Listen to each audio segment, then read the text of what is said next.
ఆకాశం క్రింద భూమికి పైన నూతనమైనది ఏదీ లేదు. కానీ ఒక మాట, నూతనమైనది ఏదైనా ఉన్నదంటే నిన్ను నువ్వు నూతన పరుచుకొని నూతన సంవత్సరంలో అడుగు పెడితే అంతకు మించిన నూతనమైన అనుభవం మరొకటి ఏదీ లేదు.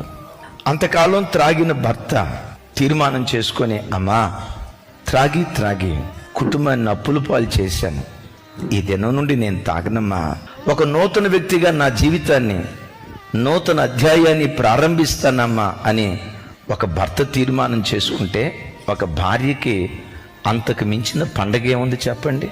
ఒక గయ్యాలితనం కలిగిన భార్య తన ప్రవర్తన మార్చుకుంటే ఒక భర్తకి అంతకు మించిన పండగ ఏముంటుంది చెప్పండి? అవిధేయుడైన కుమారుడు తన ప్రవర్తన మార్చుకొని విధేయత కలిగిన వాడిగా మారితే అంతకు మించిన నూతన వత్సరం, అంతకు మించిన పండగ మానవ జీవితంలో